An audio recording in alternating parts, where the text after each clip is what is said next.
বা এই অঞ্চলৰ আইমাতৃসকল সকলো দাবী আৰু অনুৰোধ উপেক্ষা কৰিব নোৱাৰি মই ইয়ালৈ ঢকলিয়াই আহিছো। গতিকে আপোনালোকে মোৰ নিশ্চয় তাৰ বাবে ক্ষমা কৰিব। আপোনালোকৰ কাষলৈ নিমন্ত্ৰণ কৰিছে নিৰ্দিষ্ট বক্তা। কথা কৈ ভালেই পাওঁ, চিন্তা কৰিও ভাল পাওঁ, কাম কৰিও ভাল পাওঁ, কিন্তু এই যে আকৰ্ষণ ৰৈ আছে আগ্ৰহ এই কথাবিলাক ক'লে বহুখন ধপধপাই উঠে।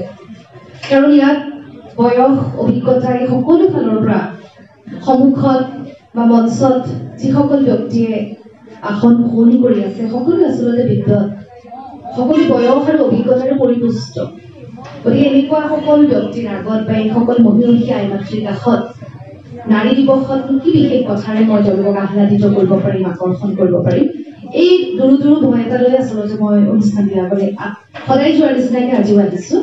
প্ৰতিষ্ঠা কৰিম শূন্য কৰিম পুৰুষতান্ত্ৰিক সমাজৰ যত অধিকাৰ, যত অবিচাৰ, দাম্ভিকতা, শৌৰ্য, বীৰ্য, মলিধাৰে দেখুৱাম আমাৰ সাহসিকতা।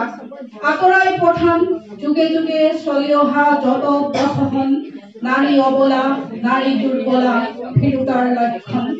আগুৱাই যাম আমি সীমাহীন আশাৰ বন্দনালৈ, সন্মুখত জোনাকীবাদ পাম আমি পথৰ সন্ধান, গাম আমি বিপ্লৱৰ জয়গান। মহাবিদ্যালয়ৰ মহিলা কোষ, আভ্যন্তৰীণ মান নিৰূপণ কোষ, যৌথ উদ্যোগত জালুকনীবাৰী শাখা লেখিকা সমাৰোহ সমিতিৰ সহযোগত প্ৰতি শ্ৰীযুত কুন্তি বৰা, অৱসৰপ্ৰাপ্ত শিক্ষয়িত্ৰী, খঙীয়া বালিকা প্ৰাথমিক বিদ্যালয়। আমাৰ আন্তৰিক সম্ভাষণ আৰু সেৱা গ্ৰহণ কৰিব। 1941 চনত প্ৰসিদ্ধ জালুকনীবাৰী গছপুৰীয়া গাঁৱত জন্মগ্ৰহণ কৰি উপযুক্ত শিক্ষা গ্ৰহণৰ অন্তত আপুনি 1958 চনত কৰ্মজীৱনৰ পাতনিৰে নিষ্ঠা, সততা আৰু দক্ষতা সহ সুদীৰ্ঘকাল শিক্ষাদানৰ দৰে মহান সেৱাত ব্ৰতী হৈ 1998 চনত সসন্মানেৰে অৱসৰ গ্ৰহণ কৰিলে।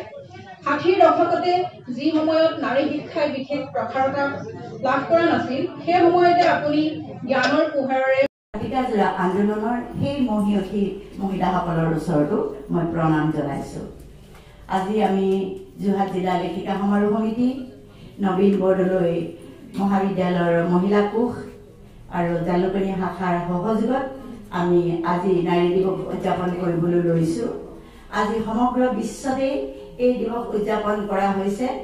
এই দিৱস কিয় উদযাপন কৰা হৈছে, ইয়াৰ ইতিহাস কি, এই সকলোখিনি কথা আমি নিৰ্দিষ্টভাৱে আমন্ত্ৰণ কৰিলে মহাশ্বেতা দেৱী অলপ সময়ৰ পিছত পাবহি। আৰু বিশেষকৈ আমন্ত্ৰণ কৰি অনা প্ৰগতিশীল নাৰী সংস্থাৰ প্ৰাক্তন সম্পাদিকা কনকলতা দত্ত আছে, তেখেতসকলে সুন্দৰভাৱে আপোনালোকৰ আগত ব্যক্ত কৰিব।